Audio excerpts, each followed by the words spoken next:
பிதாவாகிய தேவனும் கர்த்தராகிய இயேசு கிறிஸ்துவும் பரிசுத்தாவின் நாமத்திலே உங்கள் ஒவ்வொருவரையும் வாழ்த்தி இந்த வாக்குத்தத்தத்துக்குள்ளே இந்த நாட்களை நாங்கள் கடந்து செல்வோம். இன்றைய நாளிலும் 29ஆம் தேதி 4வது மாதம் 2026ஆம் ஆண்டு வியாழக்கிழமை அதிகாலை வேளையிலே கர்த்தர் நமக்கு கொடுக்கிற ஒரு அருமையான ஒரு வாக்குத்தத்தம். இன்றைய நாள் உபாகமம் 1ஆம் அதிகாரம் 11வது வசனம் இப்படியாக சொல்லுகிறது. அருமையான அன்பு பிள்ளைகளை பாருங்கள்.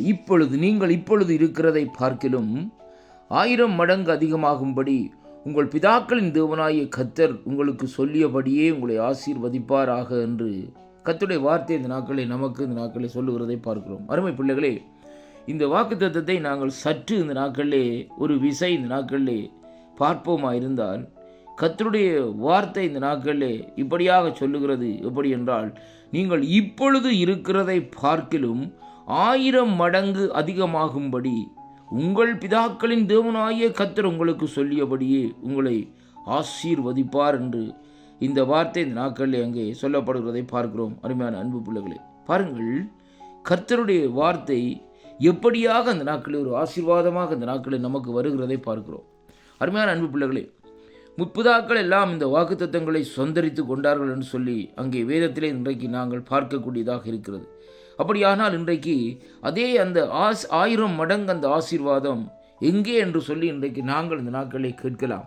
ஆனால் கர்த்தர் நம்மோடு கூட இருந்து நம்மை ஆசீர்வதித்து நம்மை நடத்துகிறதை இன்றைக்கு நாங்கள் அறிந்து கொள்ள முடியாதபடியாக இந்த நாட்களை சில வேளைகளிலே நாங்கள் இந்த நாட்களை இருக்கிறோம். அருமையான கர்த்தருடைய பிள்ளைகளே, ஏனென்றால் ஆண்டவர் நம்மோடு இருந்து பாருங்கள், உலகத்தாருக்கு விட இந்த நாட்களிலே தன்னை நேசிக்கிற பிள்ளைகளை 1000 மடங்கு அங்கே அதிகமாகும்படியாக ஆசீர்வதித்து நடத்துகிறதை நாங்கள் இந்த நாட்களிலே சற்று இந்த நாட்களிலே ஆராய்ந்து பார்ப்போம். அருமையான அன்பு பிள்ளைகள் பாருங்கள், இன்றைக்கு உலகத்திலே பாருங்கள், இந்த நாட்களில் ஏதோ காரியங்கள் நடந்து கொண்டிருக்கிறது. அருமையான அன்பு பிள்ளைகளே, இன்றைக்கு பாருங்கள், இப்படிப்பட்ட சூழ்நிலையிலே தேவன் நம்மை ஆசீர்வதித்து நம்முடைய தேவைகளை சந்திக்கிறார், ஆகாரத்தை கொடுக்கிறார், அதாவது இருக்கிறதுக்கு இடத்தை கொடுக்கிறார், அது மட்டுமல்ல உடையை கொடுக்கிறார். இந்த நாட்களை அன்றன்றாட நம்முடைய தேவைகளை ஏதோ வழியிலே இந்த நாட்களை சந்தித்து கொண்டு வருகிறார் என்று சொன்னால் அது எப்படி என்று பார்க்கிற வேளையிலே வாக்குத்தத்தம் ஒரு நாளும் இந்த நாட்களை பொய் சொல்லாது. அருமையான கர்த்தருடைய பிள்ளைகளே, 4000 ஆண்டுகளுக்கு முன்பாக இந்த நாட்களில் சொல்லப்பட்ட அந்த வாக்குத்தத்தம் இன்றைக்கும் ஒரு ஜீவனுள்ள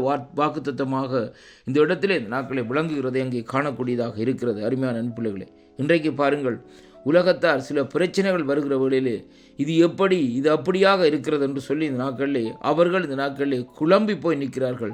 ஆனால் ஆண்டவரோடு பேசுகிற மக்கள், ஆண்டவருடைய சமூகத்தை நேசிக்கிற மக்கள், ஆண்டவருடைய சமூகத்தை வாஞ்சிக்கிற மக்கள் இந்த நாட்களிலே அதை குறித்து எந்த விதமான கவலைகளும் இல்லாதபடி இந்த நாட்களிலே அவர்கள் இந்த நாட்களிலே அங்கே வாழுகிறதை அங்கே காணக்கூடியதாக இருக்கிறது. அருமையான கர்த்தருடைய பிள்ளைகளே, உலகத்திலே பார்க்கிற வேளையிலே நெருக்கங்கள் இருக்கிறது, துன்பங்கள் இருக்கிறது, வியாகுலங்கள் இருக்கிறது, கவலைகள் இருக்கிறது, கஷ்டங்கள் இருக்கிறது. இப்படியான காரியங்கள் இருந்தாலும் ஆண்டவரோடு நாங்கள் நடந்து கொண்டிருக்கிற வேளையிலே அந்த கவலைகள், கஷ்டங்கள், தொல்லைகள், வியாதிகள் எல்லாம் இந்த நாட்களிலே அங்கே நமக்கு அங்கே எப்படியாக இருக்கிறதுன்னு சொன்னால் ஒரு அதி சீக்கிரத்திலே நீங்கி விடுகிற ஒரு உபத்திரவங்களாக அந்த நாட்களில் இருக்கிறதை பார்க்கிறோம். அருமையான கர்த்தருடைய பிள்ளைகளை, எப்பொழுதும் பிலிப்பியர் 4:4 சொல்லப்பட்டது போல கர்த்தருக்குள் நாங்கள் எப்பொழுதும் மகிழ்ச்சியாக இருக்க வேண்டும் என்பதைப் போல இந்த நாட்களில் இந்த வார்த்தை இந்த நாட்களில் நம்மை ஊக்குவிக்கிறதை பார்க்கிறோம்.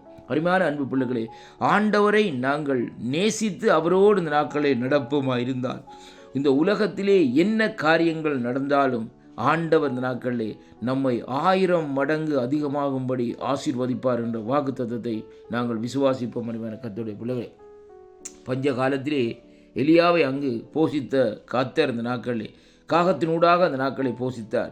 இன்றைக்கு நம்மையும் இந்த நாட்களை போஷிக்கிற அந்த ஜீவனுள்ள தேவன் இந்த நாட்களிலே அவர் என்றென்றும் உயிரோடு இருக்கிறார் என்பதைத்தான் இன்றைக்கு நாங்கள் அங்கே காணக்கூடியதாக இருக்கிறது. அதனாலே அன்பு பிள்ளைகளே, கவலைகள், கஷ்டங்கள், துன்பங்களை விட்டுவிட்டு கர்த்தருடைய சமூகத்தை கல்வாரியை நோக்கி நாங்கள் திரும்பி இன்றைக்கு நாங்கள் பார்ப்போமா இருந்தால் இந்த 1000 மடங்கு அதிகமாக இருக்கிற அந்த ஆசீர்வாதத்தை நாங்கள் சுதந்திரித்து கொள்ளக்கூடியதாக இந்த நாட்களில் இருக்கிறதை பார்க்கிறோம். அருமையான அன்பு பிள்ளைகளே, அதனாலே அன்பு பிள்ளைகளே, இந்த வாக்குத்தத்தங்களை இந்த நாட்களிலே விசுவாசியுங்கள். தேவனிடத்தில் இந்த ஆசீர்வாதங்களை இந்த நாட்களை பெற்றுக்கொள்ளுங்கள். மனுஷன் கொடுக்கிற ஆசீர்வாதம் அல்ல, கர்த்தருடைய ஆசீர்வாதம் அங்கே நிலையான ஆசீர்வாதமும் அந்த ஆசீர்வாதத்தின் மூலமாய் நம்முடைய இருதயத்தில் ஒரு சமாதானத்தையும் நாம் பெற்றுக்கொள்ளக்கூடியதாக இருக்கிறது. இந்த வாக்குத்தத்தம் உங்களுக்கு ஆசீர்வாதமாக இருக்கும் என்று நான் விசுவாசிக்கின்றேன். வாக்குத்தத்தங்களை விசுவாசியுங்கள். தேவனுடைய சமூகத்திலிருந்து ஆசீர்வாதங்களை பெற்று இந்த நாட்களிலே சந்தோஷமாக இருக்கும்படியாக கர்த்தர் உங்களை ஆசீர்வதிப்பாராக என்று ஆண்டவராய் இயேசு கிறிஸ்துவின் நாமத்திலே வாழ்த்தி ஆசீர்வதிக்கிறேன். ஆமேன், ஆமேன்.